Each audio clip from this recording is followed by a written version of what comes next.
Morning. সকাল সকাল চলে এলাম তোমাদের কাছে। একটু আগেই ঘুম থেকে উঠেছি। ঘুম থেকে উঠে ব্রাশ করে একটু আমি প্রথমে বসি। সেই বসার টাইমেই ফার্স্টেই চোখে পড়লো আমার কণিকার ভিডিওটা। বিশ্বাস করো আমার চোখ দিয়ে জল বেরিয়ে গেছে, কারণ সত্যি করে মেয়েটাকে খুবই ভালোবাসি। তো জানি না ওর কি হবে। সত্যি যদি এদের এটা মানে কোনো রকম নাটক না হয়, মনে হচ্ছে না আজকে ওর ভিডিওটা দেখে যে এটা সত্যি কোনো নাটক। আমরা হয়তো ভুল ভাবছি। হ্যাঁ, আমাদের বোঝার ভুল হতেই পারে, কারণ কথা বলার স্টাইল, অঙ্গভঙ্গি এসব দেখে একবারের জন্য কখনো কখনো মনে হচ্ছে যে এটা ঠিক নয়, এটা সত্যি নয়, এটা ভিউজের জন্যই হয়তো ফেক। আসলে এত ফেক আমরা দেখছি না চারিদিকে, দেখতে দেখতে আমাদের মাথার মধ্যে ওটাই মানে এসে যায় যে এরা নাটক করছে, এরা ইনকামের জন্য নাটক করছে, ভিউজের জন্য নাটক করছে। এটাই তো দেখে আসছি না প্রতিদিন। তো সেই কারণে ঠিক সেটাই মনে হচ্ছে। বিশেষ করে সোনার ভিডিওগুলো দেখে অন্তত সেরকমই লাগছে। তো যাই হোক না কেন, পরিবারের মধ্যে যাদের পরিবারে এই অশান্তিটা হয় তারাই বুঝতে পারে, তাই না? তো চলো আগে ইন্ট্রোটা দিয়ে নিই। সকলে কেমন আছো বলো? আশা করি সকলেই ভালো আছো, আমিও ভালো আছি। বেঙ্গলি ব্লগ বাই সোমাতে সকলকে অনেক অনেক ভালোবাসা জানিয়ে আজকের কিছু কথা তোমাদের সাথে শেয়ার করতে এলাম, বিশেষ করে কণিকাকে নিয়ে। কণিকাকে নিয়ে আমি প্রচুর ভিডিও করেছি, প্রচুর। কিন্তু বিশ্বাস করো এই ভিডিওটা করতে গেলে মনটা খুব কষ্ট লাগছে, ভীষণ কষ্ট লাগছে আজকে ওর চোখের জলটা দেখে। আজকের চোখের জলটা আমার মনে হলো না যে ফেক। জানি না আমি আবার ভুল বুঝি কিনা, আমি আবার মানুষজন খুব ভুল বুঝি। তো তার থেকেও বড় কথা হচ্ছে, একটা মেয়ে যে চোখের সামনে সকালবেলা তার ভিডিওটা দেখছি, সে কাঁদছে, সে ঘর ছেড়ে চলে যাবে, বাড়ি ভাড়া খুঁজে বেড়াচ্ছে, ভীষণ খারাপ লাগলো। কারণ এই বাড়িটা সে তিল তিল করে বানিয়েছে, দেখেছি তো, প্রথম থেকে দেখে আসছি ওকে যে কি কষ্ট করে ও আজকে এই জায়গাটায় দাঁড়িয়েছে। তারপরে ওই যে চিলকাক শকুন, সেই চিলকাক শকুনের দল একদম ওকে হায়নার মতো ছিঁড়ে খুঁড়ে খেয়ে আজকে ওর পরিবারটাকে মানে ওর ওই ইনকামের জায়গাটাকে শেষ করে নিয়ে এসেছে। না হলে ওর ভিডিওতে ও যেটা এখনও দেখায় আগেও সেটাই দেখাতো। তখনও কিন্তু প্রচুর মানুষ ওকে দেখতো, লাখ লাখ মানুষ। হয়তো ওরও কিছু ভুল আছে, একেবারেই ও পুরোটাই ওর ঠিক তা কখনোই বলবো না, কিছু ভুল তো নিশ্চয়ই আছে, কিন্তু জানা ভুল তার 3 গুণ ভুল করে এই চিলকাক শকুনের দল ওকে ছিঁড়ে ছিঁড়ে খেয়েছে। Noon show, matinee show, evening show, night show, বাপরে বাপ কি না দিয়েছে, গরম গরম একেবারে ভেজে ভেজে আমাদের পাতে তুলে দিয়েছে। আর ওর মতো কিছু নিকৃষ্ট দর্শক আছে যারা ওগুলোকে উপভোগ করেছে। এখনো পর্যন্ত ওই দালালটার কমেন্ট বক্সে গিয়ে করে আসছে, ওইদিকে দেখো সোনা পাগলি কি করছে, ওদিকে দেখো ও এই করছে, সে তাই করছে, মানে ওদের নিয়ে এই মর্কটটাকে উস্কাচ্ছে। কি অদ্ভুত না? এ কিন্তু ঠিক একেবারে কি আনন্দে আছে, সোফার ওপর উঠে একেবারে তাদিন করে নাচছে বুড়িটা। ভাবলে অবাক লাগে যে একটা মানুষের ক্ষতি করলি, নিজের হাতে ধরে ক্ষতি করলি, তারপর আবার লোকের কাছে কিউআর কোড দাও গো দাও, আমি একটু কেস লড়বো, আমি ওদের সাথে একটু কেস লড়বো, ওরা আমাকে ঠকিয়েছে, ওরা আমাকে একদম প্ল্যান করে ঠকিয়েছে। ওপরে ভগবান নাকি করে হেসেছে। তোর বেলা ভগবান হাহা করে হাসে, বুঝেছিস? তোর জন্য ভগবান হা হা করে হাসে যে তোর পরিণতিটা কি হবে। আজকে তোর জন্যই কিন্তু ওর আজকে এই অবস্থাটা, এটা হচ্ছে একদম জেনে রাখ। কারণ ওর এই টাকা পয়সা যদি সেই পরিমাণ যেরকম ও শুরুতে পেত, সেই জায়গায় যদি ও আজকে থাকতো, ও এতটা ভেঙে পড়তো না। ওর মানসিক বলটা হারিয়ে যাচ্ছে, ওর ইনকামটা এখন অনেক কমে গেছে। কারণ ইনকাম থাকলে পরে হাতে যদি প্রচুর টাকা থাকে, মানুষ একটা যে কোনো ডিসিশন নিতে পারে। ওর কাছে এখন ডিসিশন নেওয়াটাও প্রচুর টাফ হয়ে গেছে, কারণ না ওর আছে ভালো ইনকাম, না আছে উজ্জ্বলের কোনো শারীরিক কন্ডিশন ভালো, আর না আছে ওর নিজের মানে কি বলবো সেই রকম আগের মতন মন মানসিকতা। ওখানে দাঁড়িয়ে আজকে যখন ওর ভিডিওটা দেখছি না, সত্যি বলছি আমার ভীষণ ভীষণ খারাপ লাগছিল। আমিও ভাবছিলাম যে এটা হয়তো নাটক, প্র্যাঙ্ক করছে বা যাই হোক নিজেদের মধ্যে করে একটুখানি ওরা ভিউজটাকে আপ করার চেষ্টা করছে। কিন্তু আজকে কেন জানি না আমার মনে হচ্ছে না, এটা সেই পর্যায়ে নয়। কারণ কণিকা সকাল থেকে বাড়ি খুঁজে বেড়াচ্ছে, আজকে 2-3 দিন ধরে সে বাড়ি খুঁজে বেড়াচ্ছে। বাড়ি খুঁজতে গিয়ে আজকে সে রাস্তায় মাথা ঘুরে পড়ে যাওয়ার মতো অবস্থায়, তার মানিব্যাগ পড়ে যায়, টাকা পয়সা পড়ে যায়, এটাও সে বুঝতে পারেনি। তার ভাবো কখনো কখনো তো ভালো মানুষ ঠিক এসে পাশে দাঁড়ায় ভালো মানুষের, জানো তো? আজকে যে টাকাটা পড়ে গেছে ওর ব্যাগ থেকে, ও কিন্তু জানে না। আর যদি ওই পেছনে ভদ্রলোক সত্যি করে হয়তো উনিই ভগবান ওর কাছে, তো এসে যদি ওই টাকাগুলো না তুলে দিত, তাহলে ও আরও বিপদের মধ্যে পড়তো না? যে 100 টাকা হলেও কিন্তু আজকে ওর কাছে প্রচুর দামি। সবার কাছেই 100 টাকার মূল্য অনেক, হয়তো কারো কাছে নয়, কিন্তু ওর কাছে অনেক। কারণ ও তিল তিল করে এই জায়গাটাকে তৈরি করেছে। আজকে এই যে 2টো চ্যানেল চলছে না, 2 বোনের ননদের চ্যানেল, এটা কিন্তু ওরই মুখ দেখেই চলেছে। একটা সময় ওরই মুখ দেখে এই 2 ননদের চ্যানেল চলেছে, যেটা আজকে ও বোঝাতে চাইলো। যে চ্যানেলগুলো কি করে দাঁড়িয়েছে বা হয়েছে সেটা ও জানে, জানার কথা। আমরাও বুঝি, আমরাও তো দেখেছি ভিডিও প্রথম থেকে শেষ অবধি, এখনো পর্যন্ত তো লেগে আছি, ছেড়ে তো বেরিয়ে যেতে পারিনি। তো 3 জনের ভিডিওই দেখি। তো সেইখানে দাঁড়িয়ে বুঝতে পারছি না 2 বোনের যে কি হঠাৎ করে মতিচ্ছন্ন হলো, আমি কিছু বুঝতে পারছি না। হয়তো এটা হওয়ারই ছিল, কিন্তু আমি জানি না কেন তাদের মধ্যে এই মনোভাবটা ঢুকে গেল। যারা কণিকান্ত প্রাণ ছিল মনে হতো, জানি না সবটাই আবার ভিউজের জন্য বা ক্যামেরার জন্য নিজেকে ভালো রাখার জন্য করতো কিনা। সত্যি বলছি আজকে খুব রাগ হচ্ছে ওর দুই ননদকে দেখে, যে এইটা কি করছে ওরা। ওদের দেখে মানে অনেকে অনুপ্রাণিত হতো, অনেকে নিজের ননদদের ওপর মানে ভাবতো যে এরাও এরকম ননদ, আর দেখো কণিকারও দুটো ননদ। সত্যি বলছি এত ভালো লাগতো দেখে, কি বলবো, এত মিল মিশ একটা বন্ধন, সত্যি ভালো লাগতো। কিন্তু আজকে দেখে না মনে হচ্ছে সবই সত্যি করেই ছাড়খান্না হয়ে যায় মেয়েটার। আজকে উজ্জ্বলকে নিয়ে ও যদি আলাদা কোনো বাড়ি ভাড়া করে থাকে, বাড়ি ভাড়া পাওয়া শ্যামনগরে কোনো ব্যাপার না, ঠিক পেয়ে যাবে। কিন্তু আমি একটাই কথা বলবো যে ওর পক্ষে কতটা টাফ হবে সেটা একবার ভাবো। কারণ ওর মেয়েটা পরে একটা শ্যামনগরের স্কুলে, সেখানে তাকে দিয়ে আসা নিয়ে আসা করতে যেতে হবে, যেখানে এটা ওর শাশুড়ি মা করতো। কতটা উপকার হতো সেই জায়গায় ও ঘরের কাজকর্মগুলো করতে পারতো। সব থেকে বড় কথা উজ্জ্বল যে একটা মানে কি বলবো, ভালো করে একটা জলও নিজে নিয়ে ভালো করে খেতে পারে না। তো এখন অনেকটা পারে, কিন্তু পারলে কি হবে, সেই পাড়া আর আমাদের মতো স্বাভাবিক পাড়াটা তো এক নয়, তাই না? তাকে তো জলটা এনে তার হাতে ধরিয়ে দিতে হবে, তবে হয়তো সে একটু কোনো রকমে হাত দিয়ে ধরে খায়। তো জানি না অত বড় জলের বোতলটা সে হাত দিয়ে ধরতে পারে কিনা।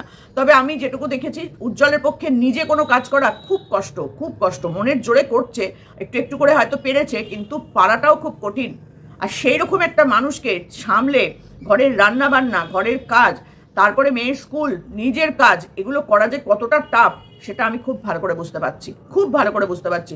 তারপরে তার কুর্তি কাপড় মানে আরও যা যা কিছু বিজনেস আছে সেগুলো সামলানো, সেই মালপত্র আনা, সেগুলোতে দাম ফেলা, সেগুলোতে বসে থেকে প্যাকেট করা, কেউ অর্ডার দিলে সেটা পাঠানো, সবটাই কিন্তু তাকে একা একা করতে হবে। যদিও সে একাই করে বেশিরভাগটা কাজ, তবুও কিছুটা সময় তো তার শাশুড়ি ওই সময়টাতে তো থাকতো না, রান্নাবান্না করে দিত, মেয়েটাকে স্কুলে নিয়ে যাওয়া, নাচে নিয়ে যাওয়া, অনেক কিছু করেছে।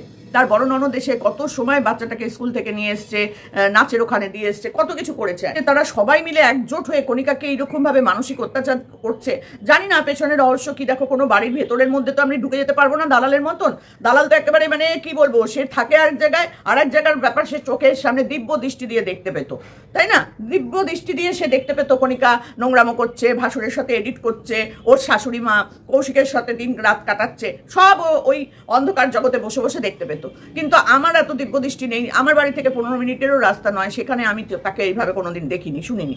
দেখো পাড়ার লোক ভালো কোনোদিনই কাউকে বলেনি, খুব কম মানুষকে ভালো বলেছে। হয়তো মরে গেছে সেই মানুষটা, তখন হয়তো তাকে ভালো বলেছে, এইরকমই বেশি।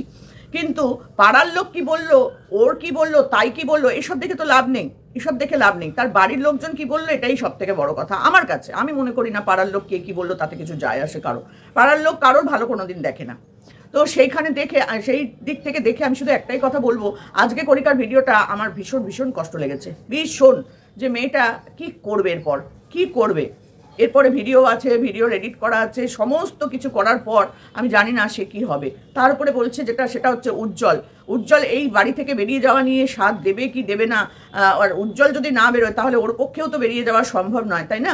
একটা সময় উজ্জ্বলের এইরকম মানে জেনেও সে তার হাতটা ছাড়েনি। এটা কত বড় একটা মানসিকতার পরিচয় দিয়েছে আমি সত্যি করে বোঝাতে পারবো না। যারা বোঝে তারা বুঝবে, আর যারা বোঝে না তারা বাজে কথা বলবে, এটা তো স্বাভাবিক ব্যাপার।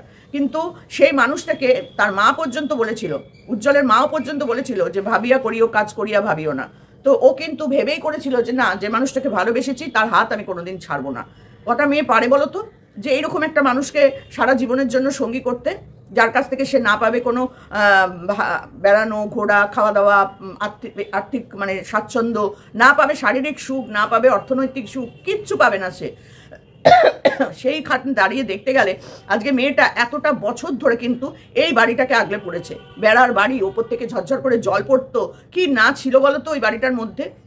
সাপ, ব্যাং, কাদা, মানে সমস্ত কিছু নিয়ে জর্জরিত, চারিদিকে গাছপালায় ভর্তি। সেই বাড়িটার মধ্যে হাসি মুখে সে থেকেছে। শাশুড়ি মায়ের ওই বিজনেস, ওই ঘুগনি রুটি পরোটার বিজনেস, সেখানেও সে তরকারি কেটে কোনো কোনো সময় রান্না করে সব করে তাকে শাশুড়ি মাকেও সাহায্য করেছে। তারপরে তখন উজ্জ্বল আরও বেশি অসুস্থ ছিল, এখন যতটা নড়াচড়া করতে পারছে তখন কিছুই করতে পারতো না ভালো করে। তো সেই মানুষটাকেও সে সামলেছে, তাকে পরিষ্কার পরিচ্ছন্ন করা, তাকে স্নান করানো, তাকে খাওয়ানো, ওষুধ খাওয়ানো, ডাক্তার দেখানো, মানে রীতিমতন সে একটা মানে মানে কি বলবো, অগ্নি পরীক্ষা দিয়ে আজকে এই জায়গাটায় এসেছে মেয়েটা।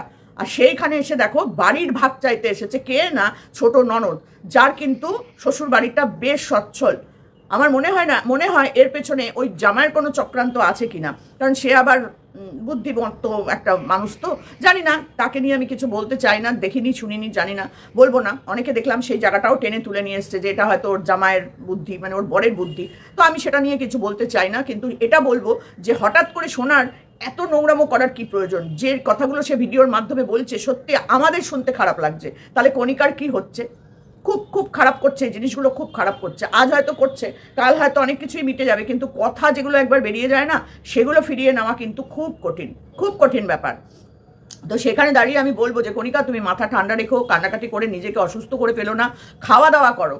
আর যাই করো না, দুটো সেদ্ধ ভাত করে হলেও কিন্তু খাওয়া দাওয়াটা করো। উজ্জ্বল কিন্তু অসুস্থ, আর তোমার ওইটুকুনি ফুটফুটে ছোট্ট একটা বাচ্চা। তো এইরকমভাবে না খেয়ে দিয়ে নিজেকে অসুস্থ করে তুলো না, কারণ তুমি অসুস্থ হয়ে পড়ে থাকলে এই দুটো অসহায় মানুষকে দেখার কিন্তু এখন এই মুহূর্তে কেউ নেই। আগে হলে ভাবতাম যে না, মা হল, শাশুড়ি মা আছে, সে দুটো নয় ভাত ডাল করে দেবে, খাওয়াবে, কিন্তু এখন আর সেটাও তো ভাবতে পারছি না। ওপরে যে ছাদে কালকে তোমাদের এই ড্রামা মনে হচ্ছিল ব্যাপারটা, তো আমি জানি না সেখানে ড্রামা কতটা আর সত্যি কতটা। তো যদি সত্যিই হয় তাহলে তো তারা তাদের মতো রান্না করছে, তোমাকে তোমার মতো রান্না করতে হচ্ছে। বেশ কদিন ধরেই দেখছি শাশুড়ি মা তোমার রান্নাঘরে আসছে না, সবই দেখতে পাচ্ছি, বুঝতে পারছি, কিন্তু কোথাও যেন মনে হচ্ছিল একটা ড্রামা।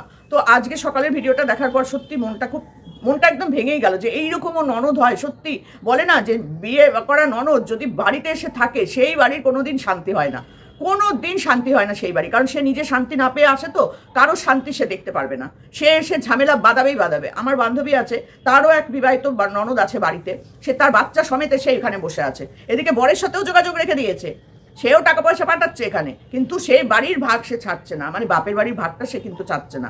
জামাইও মাঝে মধ্যে আসছে, ছেলেকে দেখে যাচ্ছে, বউকে দেখে যাচ্ছে, কিন্তু বউ এখানে বসে আছে, মানে ননদ, ভাবতে পারছো? আর ননদ এসে এই বউয়ের ওপর অত্যাচার।